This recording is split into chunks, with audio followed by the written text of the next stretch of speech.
Alright, so I just wanted to get to answering some of the more recent questions. And the first one today is coming from Keegan Andrew.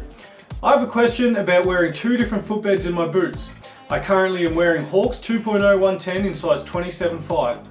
I find that when the boots are most comfortable is when I wear a blue super footbed in the left and I have a red super footbed in the right.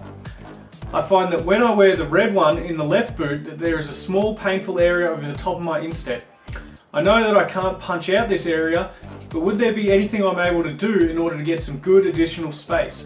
Otherwise, is there a downside to using the two different insoles in my boots? Now, I don't see any downside to you doing this, Keegan. I'm a big proponent of just doing whatever's necessary to make you comfortable in a boot.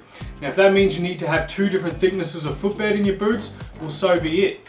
Now, if you are still having problems with this pressure point over the top of your instep, there is a few ways you can approach it, but I think the fastest, easiest way for you to get results will be to look to get some relief out of the liner. So if you haven't already, do a heat mold on the liner.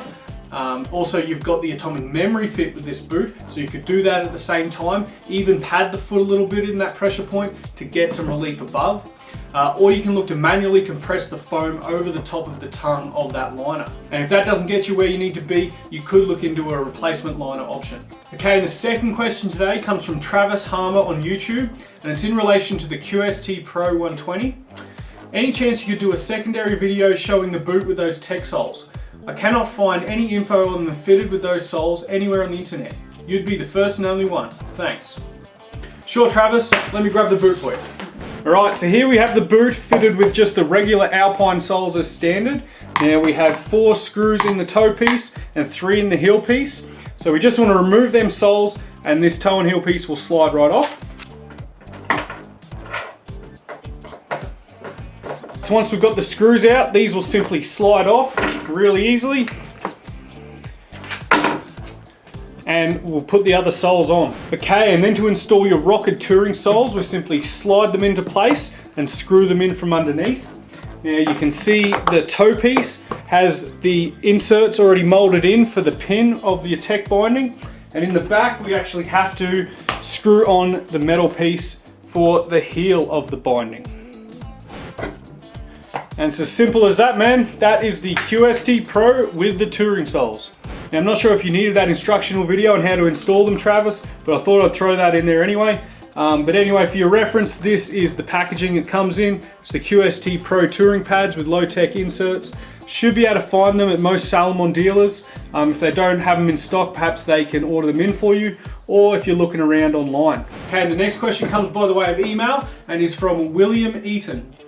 I get really bad peroneal tendonitis while skiing. I'm relatively new to the sport, but have picked it up quickly and like to challenge myself.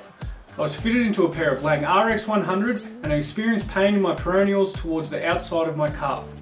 Since I only ski once a year and have poor dorsiflexion, it is completely ruining my skiing. Thanks in advance and keep up with the great videos. Thanks for the question, Will. Now there is a few things you can look at to get some relief of this pressure. Now the first thing I want you to consider is a good footbed. Now your peroneal tendons do play a big part in some of your foot movements. Now this is especially the case when we are tipping the boot over, rolling your foot to the outside, they're activated, and also when your foot is in plantar flexion, so when it's flexed forward. Now, we're not often plantar flexing when we're skiing, but if you are in the back seat, it will come a little bit into play.